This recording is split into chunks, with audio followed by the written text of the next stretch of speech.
പ്രാവശ്യം വിളിച്ചെന്നുള്ളൂ ഞാൻ. എന്തിനാ വിളിക്കണേ? ഇതെന്റെ അമ്മ അറിഞ്ഞൂടെ? എന്റെ പറശ്ശിനിക്കട മുത്തപ്പ എന്നെ എടുത്തിട്ട് പരീക്ഷിക്കുകയാണോ? പൂജമോള് വരുന്ന വിവരം ആരെങ്കിലും കൊണ്ടൊന്ന് കമ്പിക്കടിക്കായിരുന്നില്ലേ? അതും ബുദ്ധിമുട്ടായിരുന്നെങ്കിൽ ഇവിടം വരെ വന്നൊന്ന് പറയായിരുന്നില്ലേ? അറിയാവൂല്ലേ? മേലെ ശല്യം ചെയ്ത കേട്ടല്ലോ. ഇതായിരിക്കില്ല എന്റെ അഭിപ്രായം. മേലെ എന്റെ അമ്മ ശല്യം ചെയ്ത ഞാൻ പറഞ്ഞില്ല എന്റെ മോളാ കേട്ടോ. പണി പാളി. വേണ്ട വേണം ചോദിച്ചോണ്ടിരിക്കുക. ഞാൻ ആരും ഇയാളുടെ വിചാരം ഇയാൾക്ക് മോളുണ്ടോ? ഇയാൾക്ക് മക്കളില്ലേ? ഇയാൾക്ക് അമ്മയില്ലേ? താളുണ്ട്. എന്റെ അമ്മയെ തന്നെ കെട്ടണമെന്ന് ഇയാൾക്ക് നാണമില്ലടാ. ഞാൻ നമ്മളോട്ട് സംസാരിച്ച കാര്യമില്ല. ഇതൊരു മോളാണോ? കുട്ടിയുണ്ടോ? മോളല്ല. ഇയാൾക്ക് ഭാര്യയില്ലേ? ഇയാൾക്ക് ഭാര്യ ഉണ്ടോ? അത് ഇങ്ങനെ 3 എണ്ണം.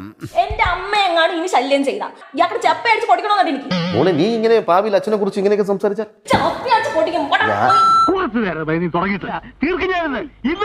പറഞ്ഞില്ലേ എനിക്ക് ആളിനെ കണ്ടപ്പോ ഇഷ്ടപ്പെടും. ഞാൻ ഇഷ്ടപ്പെടണം. ഇയാൾക്ക് ഭാര്യയൊന്നും ഇല്ലേ? ഇയാൾ ഫോണ് എനിക്ക് അങ്ങനെ വെക്കൂടെ? എന്തിനാ ഞങ്ങളുടെ ഫാമിലി ഒന്ന് ശല്യപ്പെടുത്തണം? എന്റെ അമ്മ ലവ് ചിഹ്നം വഹിക്കുന്നത് മോശപ്പെട്ട സ്വഭാവം. സരു തന്റെ ഫോണിൽ വരെ സരു എന്നാ ഞാൻ അത് വിളിച്ച് ശീലമായി പോയി. നാട്ടി മേടിച്ച് നീ അടങ്ങൂല്ലടാ. വിളിച്ച് ശീലമായി പോയി. സരു എന്ന് വിളിച്ചു ശീലമായി പോയി. കളിപ്പിക്കട്ടാ ഞാൻ കളിപ്പിക്കട്ടാ ഒന്നും ചെയ്യില്ല പാവ. സരു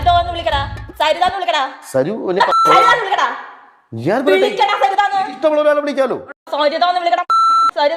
കേട്ടിട്ട് ഇവളുടെ വീട് കൊടുങ്ങല്ലൂർ ഭാഗത്ത് എവിടെയാണെന്ന് തോന്നുന്നു.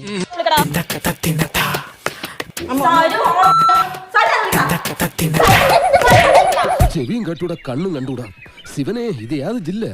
ഇനി ഞാനും എന്റെ അച്ഛനും കൂടെ അങ്ങോട്ട് വരുന്ന കോർത്തോ തന്നെ കൊക്കിന് പിടിച്ചിരിക്കും. തന്നെ കൊക്കിന് പിടിച്ചിരിക്കും. അതെന്താ ഞാൻ അറിയുന്ന കാര്യം എന്താ? എനിക്ക് എന്റെ സരുവിനെ മാത്രം അറിഞ്ഞാ പോരെ.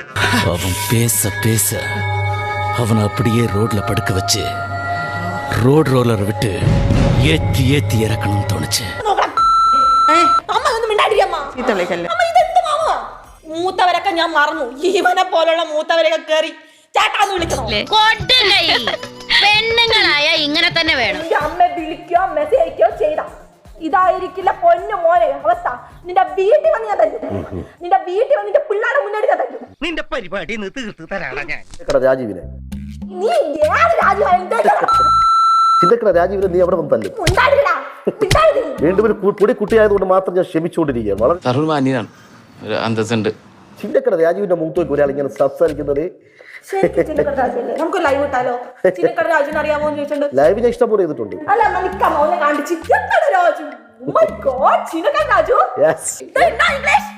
I know English. Go away, stupid! In the house of my wife and daughter, you will not see any minute of the today. ഇറങ്ങി പോടാ. അറിഞ്ഞൂടോ. Love you. Love you.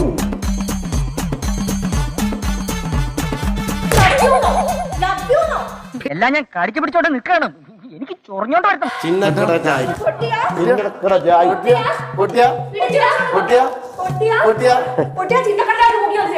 നീ തല്ലാൻ കൊണ്ടുപോകുന്നെങ്കിൽ ഒറ്റ അടിക്കാൻ തീർത്തേക്കണം. ഇല്ലെങ്കിൽ എല്ലാരും കൂടെ എടുത്തിട്ട് ഇടിച്ച് എനിക്ക് ഇങ്ങനെയാണെന്ന് നിറയിക്കാൻ വയ്യ.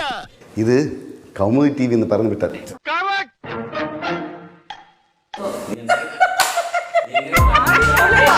അമ്മയെന്ന് പറഞ്ഞ ഇത്ര ഒരു കയ്യബദ്ധം നാറ്റുകരുത്. ഇനി ഞാനിവിടെ നിന്ന് ഡയലോഗ് പറഞ്ഞ കരഞ്ഞു. ഉസ്മാനെ രക്ഷപ്പെട്ടു.